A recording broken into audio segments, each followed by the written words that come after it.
দুই ঈদ নির্ভর চলচ্চিত্র নিয়ে পড়ে থাকছি এবং সেটির ব্যত্যয় ঘটছে না গত কয়েক বছর। এবারও সামনের ঈদকে কেন্দ্র করে শাকিব খানের একটি নতুন ছবি, এছাড়া আলফায়ের দম বের হচ্ছে, যেটিতে চঞ্চল চৌধুরী, আফরান নিশো এবং যেটিতে মেহজাবিন এবং জয়া আহসানের থাকার কথা ছিল, কিন্তু এটি থাকছেন না এমনটাই শোনা যাচ্ছে। বলা হচ্ছে যে স্ক্রিপ্ট অনুযায়ী জয়া, মেহজাবিন কেউই আসলে অ্যাপ্রোপ্রিয়েটলি কাজটি করতে চাচ্ছেন না। আলোচনা হচ্ছে গত কয়েক সপ্তাহ ধরে সালমান শাহর এই কে কেন্দ্র করে এবং দীর্ঘদিন পর সালমান শাহর প্রাক্তন স্ত্রী মানে সালমান শাহর স্ত্রী সামিরা এবং তার বন্ধু সহকর্মী ডনকে নিয়ে যে ধরনের কথাবার্তা এবং যে ধরনের প্রমাণাদি সামনে আসছে, সামিরার যে কথাবার্তায় আবার শাবনূরকে নিয়ে আসা হচ্ছে। সুতরাং অনেক কিছু যে আমাদের আনএক্সপ্লোরড ছিল, অনেক কিছু জানতাম না যে আমরা, এই বিষয়টা খুব স্পষ্টভাবে প্রতীয়মান। অনন ফেসবুক পোস্ট দিয়েছে তামান্না ভাটিয়ার ছবি দিয়ে, যদিও তামান্না ভাটিয়ার সাথে তার ছবি নাই, কিন্তু অনন এটা স্টান্টটা আমার কাছে খুব ভালোই লাগে। মানে ও একটা স্টান্টের এর ডিলেমার মধ্যে থাকতে চায় এবং লিখেছে যে বলিউডের যে কারোর সাথে খুব সুন্দর প্রফেশনাল ডিল করা যায়, তার ম্যানেজার আপনাকে ডিটেল জানিয়ে দেবে, পেমেন্ট এবং সবকিছু ঠিকঠাক থাকলে আপনি তার সাথে কাজ করতে পারবেন। এটা সত্যিকার অর্থে, কারণ আমাদের এখন অবধি আর্টিস্ট ম্যানেজমেন্ট তৈরি হয়নি।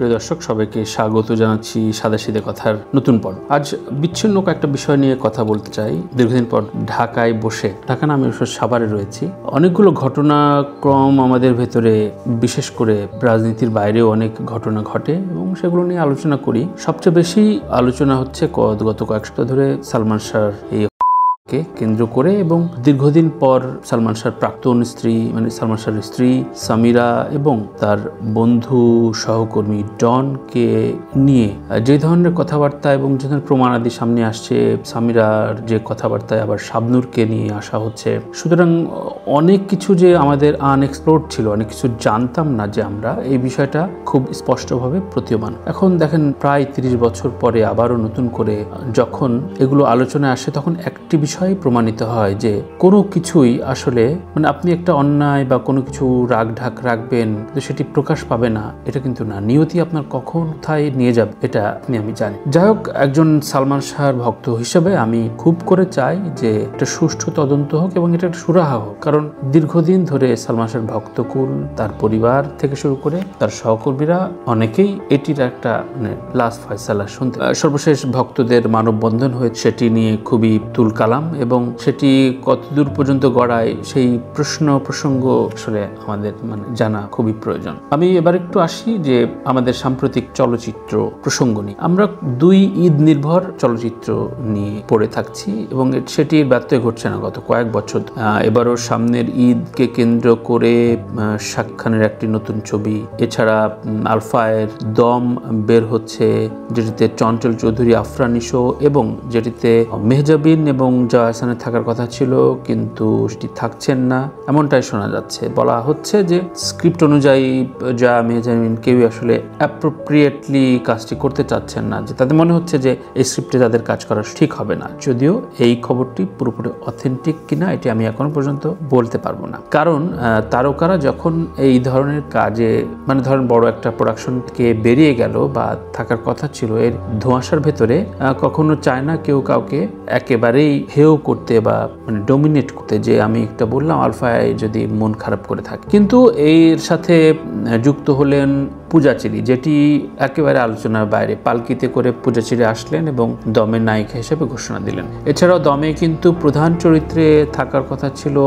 চঞ্চল চৌধুরী, কিন্তু জুলাই আগস্ট প্রেক্ষাপট হয়তো অন্য অনেক কিছু ভেবে প্রডিউসার বা প্রোডাকশন সেটিকে ঘুরিয়ে আফরান নিশো এবং চঞ্চল চৌধুরী রাখছেন। জানি না এটা আগে কতটুকু ছিল। রেদন রনে অনেকদিন পর কোন এক ছবি নির্মাণ করতে যাচ্ছেন। অন্যদিকে দেখবেন যে সবসময় একটা স্টান্ট, বড় ধরনের স্টান্ট নিয়ে তার আগমনী বার্তা দেয় সেটি হচ্ছে অনন্য মামুন, এবং এই স্টান্টের বিষয়ে কিন্তু অনন্য মামুনের তুলনা নেই, মানে সব ক্ষেত্রেই। যেমন দরদে, আমি যদি স্পষ্ট করে বলি, দরদে আমার ভিডিও এর আগেও দেখবেন যে দরদে কিন্তু বারবার আমি বলেছি যে অনন্য মামুন যদি এই ছবি ফেল করে তাহলে মনে হয় না দর্শকরা তাকে আর বিশ্বাস করতে চাইবে, কারণ দরদে শাকিব খানের মতো সুপারস্টার ছিল, গুড পিয়ার প্রজেকশনটা খুব ভালো ছিল, প্রচারণা ঠিকঠাক ছিল, বলিউডের নায়িকা তথাকথিত ইমরান হাশমির নায়িকা ছিল, গান দারুণ ছিল, ট্রেলার সুন্দর ছিল, টিজার সুন্দর ছিল, কিন্তু ছবির গল্প খুবই নড়বড়ে, চিত্রনাট্য একেবারে জাতা। ফলে যেটি হয়, যেটি আমি আবারও বলতে চাই যে অনেক, মানে এখন তো খুব তেলবাজদের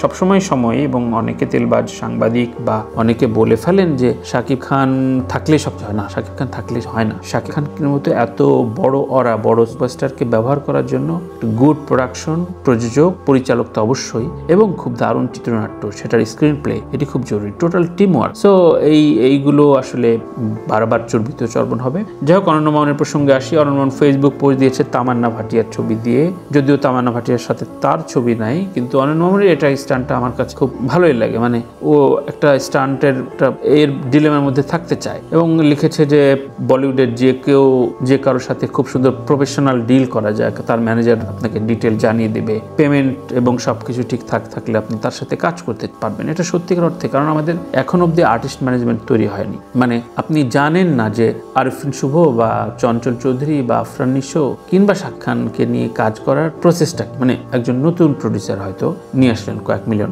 যে বিশাল বাজেটের ছবি করবে 4-5 জন, কিন্তু উনি এসে মানে তবদা খেয়ে যাবেন যে আচ্ছা ভাই, আমি আফরান নিশোর সাথে কালকে মিট করতে চাই কিংবা জানতে চাই যে টোটাল রেশিওটা, কে বলতে পারবে না, মানে এটার আপনি কোনো ওয়ে অফ সলিউশন সেটা খুঁজে পাবেন, কারণ আর্টিস্ট ম্যানেজমেন্ট কোম্পানি এখানে নাই। কিন্তু এটা থাকা জরুরি ছিল, এটা অনেক পুরনো তর্ক, আমার অনেক ভিডিওতে দেখবেন এটা নিয়ে কথা বলেছি, আমি অনেক প্রডিউসারের সাথে কথা বলেছি, অনেক অ্যারেঞ্জারের সাথে কথা, সেটা আপনারা কেন করেন না? বাংলাদেশে আপনারা যদি জেনে থাকেন তাহলে ওয়ারফেজের টিপু ভাই এবং ইফতেখার মাহমুদ অর্থাৎ সিটিসেলের সিইও ছিলেন, তারা একটা আর্টিস্ট ম্যানেজমেন্ট সলিউশন কোম্পানি তৈরি করেছিলেন, কিন্তু সেটি আদতে টেকে নাই। আমাদের তাই শিল্পী, মানে মুভি আর্টিস্ট, অন্যান্য সকল সেক্টরের সেলিব্রিটিকে পেতে তাকেই নক দিতে হয়, এবং তিনি বিরক্ত হয়ে যান যে আপনি কে ভাই, আপনার পরিচয় পাঠান। কিন্তু আর্টিস্ট ম্যানেজমেন্ট কোম্পানি থাকলে তার মাধ্যমে আসলে আর্টিস্ট কথা বলবে, এবং তার ঠিক কাজ হবে কিনা সেটার একটা ডিড ডকুমেন্ট, সেই ডকুমেন্ট হয় না বলে আমাদের এই বিভ্রান্তি। আবারও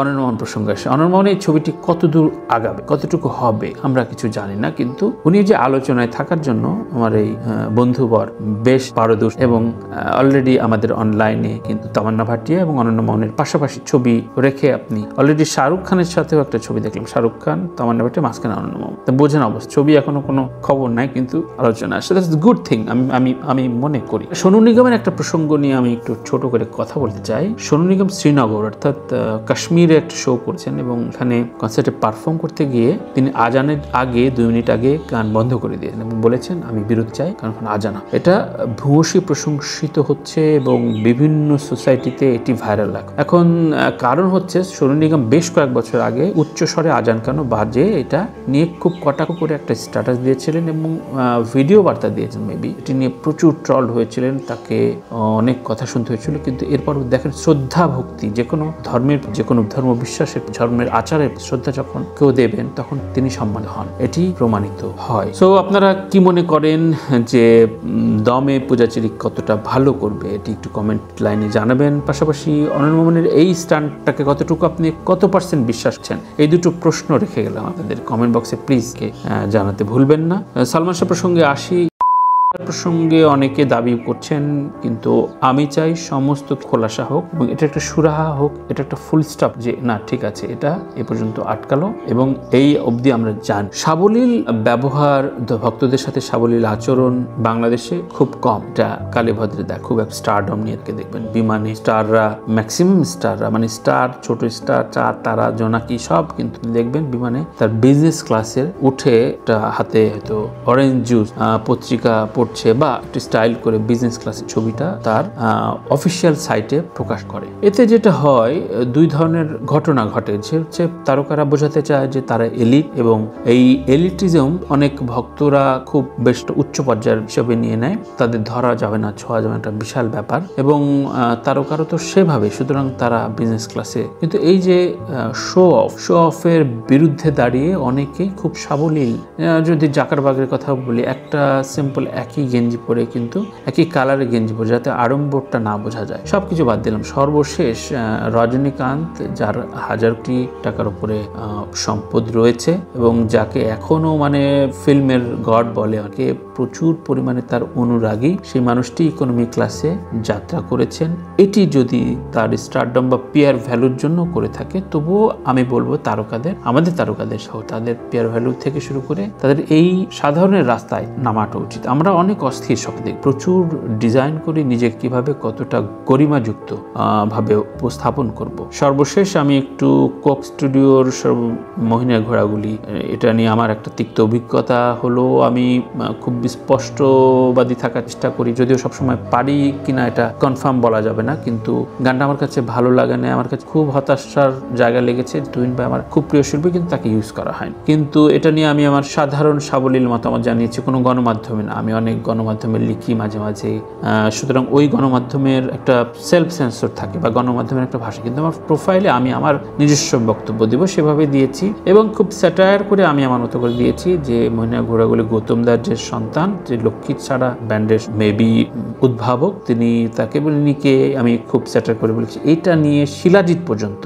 কলকাতার শিলাজিৎ, আমি যাকে ভীষণ, আমি যার বিরাট ফ্যান, তার অভিনয়ের ফ্যান, তার কথা বলার ফ্যান, তার গানের ফ্যান তো বটেই, তিনি বলেছেন নানানভাবে এটা কেন আমি বললাম ইত্যাদি, হ্যানা তেনা। সুতরাং এই এলিটিজমের বিরুদ্ধে আমি সময় বলি, আপনি রাজাধিরাজ, এই যে স্বেচ্ছাচারিতা, এই যে ফ্যাসিজম, আপনাকে কখনো সমালোচনা করা যাবে না, আমাকে সমালোচনা করা যাবে না। এটা যদি আমি এস্টাবলিশ চাই, আমার চাইতে খারাপ কেউ হওয়ার কথা। সুতরাং একইভাবে বর্তা যে আপনি অবশ্যই সমালোচনা যোগ, আপনার ভালো লাগলে কেউ প্রশংসা করবে, কেউ সমালোচনা করবে, এটাই নিয়ম। এবং সাধারণভাবে একজন সমালোচনা করতেই পারে, সেটি করা যাবে না। সেটি করলে আপনি ওরে চেনেন না, চেনে তো মিউজিশিয়ানই না, আপনার তো পৃথিবীতে থাকার উচিত না, ইত্যাদি নানানভাবে। একজন তো বলেই ফেললেন যে বাংলাদেশের নাকি ন্যাকা ন্যাকা গান, কি ভয়ঙ্কর এক দৃষ্ট সভ্য। সুতরাং এগুলোর বিরুদ্ধে আমি কথা বলতে চাই, বলে যাচ্ছি, যাব। আপনারা 2-4 জন যদি আমার সাথে থাকেন, দ্যাটস এনাফ ফর মি। আমি যেমন সমৃদ্ধিদের এই আচরণগত সমস্যা, এই যে অতিথিকে খুব অবহেলা, অসম্মান করে টক শো চালানো, এটার বিরুদ্ধে প্রথম থেকে বলে আসছিলাম যে এই যে ডিজিটাল পীর হয়ে তৈরি হচ্ছে মোটিভেশনাল স্পিকার সুখন থেকে করে, যারা, এদেরকে রুখে দেওয়াটা খুব জরুরি। কারণ এরা সমাজকে একটা বিভ্রান্তিকর রেসের ভেতরে দেখবেন যে সুখন মানে মঞ্চে উঠে বলতো 6 ডিজিট 7 ডিজিটের কিভাবে সে অ্যাচিভ করলো। টাকা, অর্থ, সে লাখ টাকার উপার্জন করে, সেটা তার অ্যাচিভমেন্টটা হতে পারে না। মানুষের শান্তি, সততা, সরলতা সবচেয়ে বড় গুণ হওয়া উচিত এবং এটিকে এই বিষয়গুলো প্রেজ করা উচিত। That's what I mean. So ভালো থাকবেন। সাদাসিধে কথা, আমি অনেকগুলো টুকরো বিষয় নিয়ে কথা বললাম আজকে, এবং বিচ্ছিন্নভাবে এই কথাগুলো বলে যায় মনের খোরাক, মনের আকুতিগুলো জানানোর জন্য, এবং বলে যাব যতদিন দেহে প্রাণ আছে, মাথায় টুকটাক ঠিক চলছি আমি, এবং পাশাপাশি আপনাদের সাথে এই সংযোগটা করার সুযোগ থাকছে। আমার ভুলভাল হতে পারে, আমি আমার মতামত জানাচ্ছি আপনাদের সাথে। কিছু মানুষও যদি আমার সঙ্গত পায়, সেটিও আমার জন্য ভালো লাগবে। ভালো থাকবেন, ভালো রাখবেন। ভিডিওটি ভালো লাগলে শেয়ার করতে পারেন এবং কমেন্ট জানানোর জন্য আকুল অনুরোধ থাকলো। আল্লাহ হাফেজ।